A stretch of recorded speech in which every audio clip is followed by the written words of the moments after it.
మీరు అమ్మవారి యొక్క ముక్కు ఆభరణం వెనకాతల ఉన్నటువంటి తాత్వికమైన రహస్యాన్ని తెలుసుకుని భక్తిని పొంది ఆవిడ పాదములు పట్టుకుంటే దానివల్ల మీరు జీవితంలో సుఖదుఖములను పొందడంలో మార్పు వస్తుంది.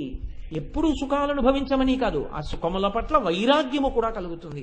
ఆ వైరాగ్యము జ్ఞానమునకు హేతు అవుతుంది, భక్తి కలుగుతుంది. వీటన్నిటికీ హేతువు అమ్మవారి యొక్క నాసాభరణ దర్శనము. కాబట్టి తారాకాంతి తిరస్కారి నాసాభరణ భాసుర కాదు, దీంట్లో ఇంకొక పెద్ద రహస్యం.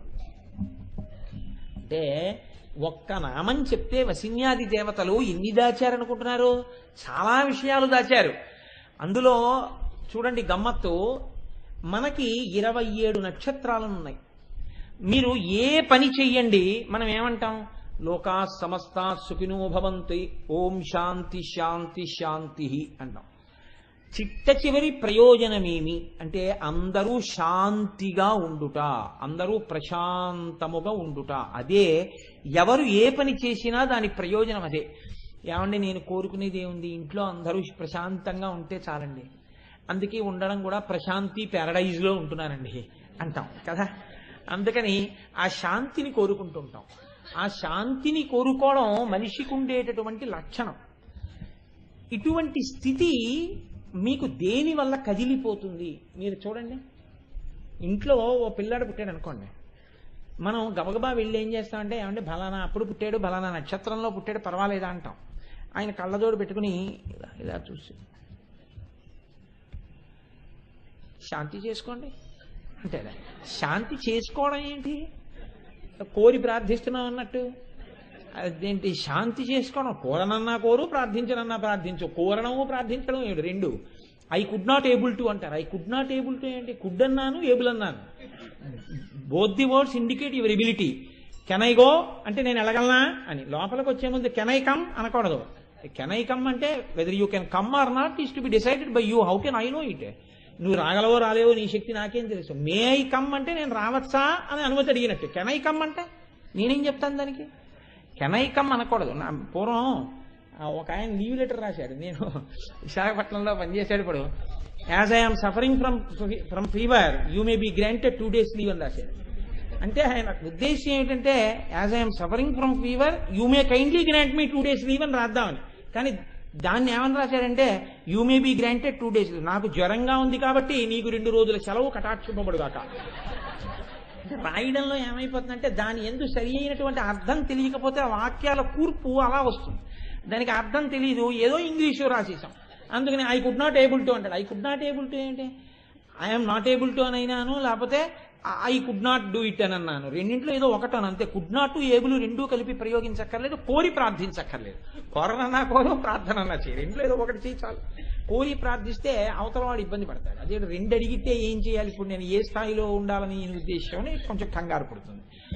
కాబట్టి నేను ఇంతకీ ఈ విషయాన్ని మీకు ఎందుకు మనకి చేయవలసి వచ్చింది అంటే, భాష యందు వచ్చేటటువంటి గమ్మత్తు.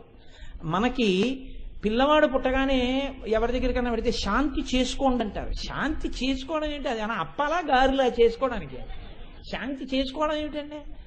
ఏమండి నేను ఇప్పుడు వాడు పుట్టడం వల్ల ఇబ్బంది ఏం లేదు కదా అని మీ దగ్గరికి వస్తే శాంతి చేసుకోండి అంటారు ఏమిటి అంటే, దాని అర్థం ఏమిటంటే శాంతి పోతోంది.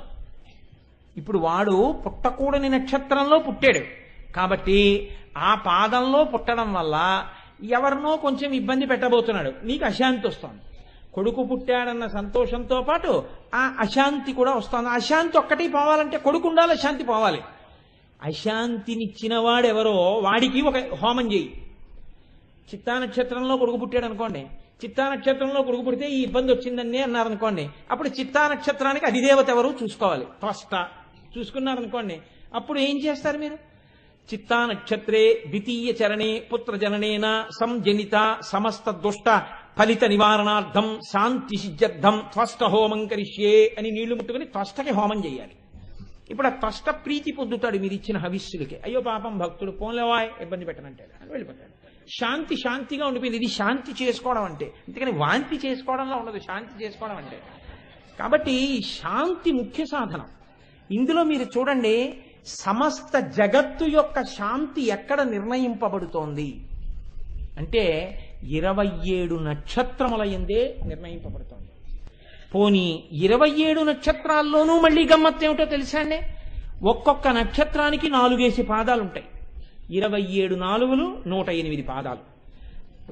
పోని ప్రతి నక్షత్రానికి ఉన్న 4 పాదాలు వెళ్ళి ఒక్క రాశిలో పడతాయని మీరు అనుకుంటున్నారా? అలా కుదరదు. 9 పాదాలు వెళ్ళి ఒక రాశిలో పడుతుంటాయి.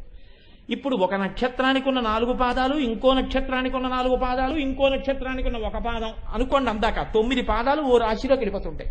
ఇప్పుడు అలా ద్వాదశ రాశులు ఉంటాయి. 12 9 108 మళ్ళీ. ఇప్పుడు లోకంలో ఎవడు ఎక్కడ పుట్టనివ్వండి, వాడి వల్ల మీ శాంతి ఆధారపడి ఉంటుంది. వాడు లోకకంటకుడు ఒకడెక్కడో పుట్టాడు అనుకోండి, చాలు, వాడి వల్ల లోకానికంతటికి ఉపద్రవం వస్తుంది. మీరు ఎంత ప్రశాంతంగా ఉందాం అనుకున్నా వాడి వల్ల అశాంతి. ఒక్క రావణాసురుడు పుడితే అశాంతి అవ్వలేదేంటి? ఎవడి తపస్సు వాడు చేసుకున్నా అందరినీ చంపేశాడు వాడు. అలా ఉంటుంది. ఇప్పుడు లోకమంతా శాంతంగా ఉండాలని మీరు కోరితే మీరు శాంతంగా ఉంటారు. అందుకే మనం శాంతంగా ఉండడానికి సనాతన ధర్మం ఏం చెప్పిందంటే లోకా సమస్తాత్ సుఖినో భవంతు. లోకమంతా సుఖంగా ఉండాలని నువ్వు అన్నప్పుడు నువ్వు సుఖంగా ఉంటావు. అంతేగాని మా ప్రసారం తిన్న వాళ్లే సుఖంగా ఉండాలి తప్ప అవతల ప్రసారం తిన్న వాళ్ళు నాశనం అయిపోవాలంటే ఇంకా దానికి పూర్ణత్వం ఎక్కడ ఉంటుంది? అలా ఉండదు. లోకా సమస్తాత్ సుఖినో భవంతు. ఏమండి అందులో మన వాళ్ళు లేరు కదండి, కాబట్టి వాళ్ళందరినీ మినహాయించి చెప్పకూడదా సంకల్పాలు అంటే అలా చెప్తే అది సనాతన ధర్మం అవదు. ఎవడైనా చతుష్పదే ద్విపదే 2 పాదాలు ఉన్నది 4 పాదాలు ఉన్నది ఎవరైనా శాంతి మనుషుల వల్లే ఉంటుంది అనుకోకండి మీరు. మొన్న ఎప్పుడో నేను వార్తలు చూస్తుంటే చూశాను, గుర్రానికి పిచ్చెక్కి ఢిల్లీ వీధుల్లో అలా వెళ్ళిపోతున్నవాడిని గడిచేసింది. గుర్రానికి పిచ్చెక్కుతుందని అది కరుస్తుందని అలా వెళుతున్నవాడిని ఊహిస్తారండి? అది వార్తల్లో చూసి నేను నిశ్చేష్టుణ్ణి అయిపోయాను. అది రాను కరవను, కింద పడిపోయిన వాడు పెడుతుంటే మళ్ళీ రాను కరవను, తన గిట్టలతో తన్నను, భయంకరంగా కరిచేసిందండి ఒళ్ళంతా. పిచ్చెక్కిన గుర్రం, ఎక్కడో ఏనుగులు, చిరుతపులు వచ్చేస్తోంది విశాఖపట్నంలో. ఏమనుకోవాలి? అంటే శాంతి అనేది మీ ఒక్కరి చేతిలో లేదు. ఎన్ని ఉత్పాతములో ఈశ్వరానుగ్రహ లోపమే అశాంతికి కారణము. సనాతన ధర్మం అంది లోకమునందు శాంతికి ఏది ప్రధాన హేతువో తెలుసా? ఆ 27 నక్షత్రాల 4 పాదాలే కారణమై ఉన్నాయి. ఆ 27 × 4 108లో ఎవడు ఎప్పుడు ఎక్కడ ఎలా పుడుతున్నాడో వాడి వల్ల శాంతి అశాంతులు నిర్ణయింపబడుతున్నాయి. ఇప్పుడు నువ్వు శాంతంగా ఉండాలంటే ఆ 27 నక్షత్రాల యొక్క 4 పాదాలలో ఎవరు ఎక్కడ పుట్టినా లోకమంతా శాంతంగా ఉండాలంటే ఎలా కుదురుతుంది? ఆయా నక్షత్రముల పాదములకు ఆయా రాశి చక్రాలకి భేదాల్ని బట్టి ఒక్కొక్కలా ప్రవర్తిస్తాయి. ఇవన్నీ ప్రశాంతంగా ఎలా ఉంటాయండి? కుదరదు కదా. అంటే ఇక్కడే ఒక గమ్మత్తైన మాట చెప్పారు. ఈ 27 నక్షత్రాలు పేర్లు ఏమిటని అడిగారు. వెంటనే మనం అశ్వని భరణి కృత్తికా రోహిణి చెప్పేస్తాం. ఆయన అన్నాడు కాదు, 27 నక్షత్రాలే అయితే అన్ని నక్షత్రాలకి కలిపి ఒక్క పేరు ఏమైనా ఉందా? తారా ఒక పేరుంది. అన్ని నక్షత్రాల పేరు తార కాదు, ఇంకొక పేరుంది. ఏమిటి? ఆ 27 నక్షత్రాలని కలిపి ఒక్క పేరుతోనే పిలుస్తారు, దాక్షాయణి. ఎందుకో తెలుసా అండి? దాక్షాయణి అంటే దక్షుని యొక్క కుమార్తె. 27 నక్షత్రాలు దక్ష ప్రజాపతి కూతుళ్ళు. దాక్షాయణి అన్న పేరుతో అమ్మవారికి 108 నామాల్లో నామం అందుకుంటుంది.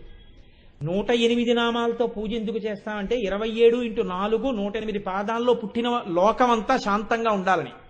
ఇప్పుడు మీరు అందులో దాక్షాయణి అన్న మాట చెప్పగానే 27 నక్షత్రములు × 4 108 పాదములు ఉపశాంతి పొందుతాయి.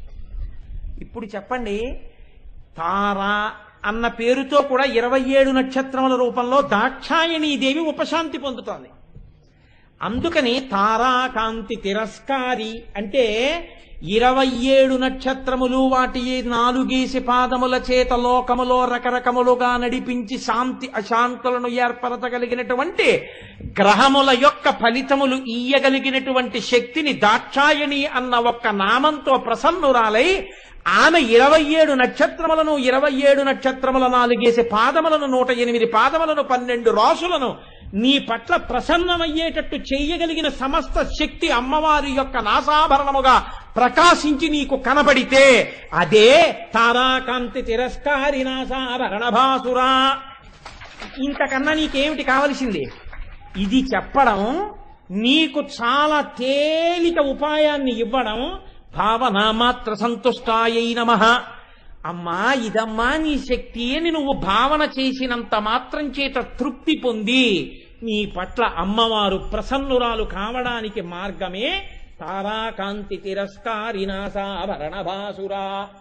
ఇప్పుడు చెప్పండి, ఆ నామం అమ్మవారి యొక్క ముక్కు నత్తు గురించి చెప్తోందా, మీ ఉపాసనకి సంబంధించిన ఎన్నో రహస్యములను చెప్తోందా?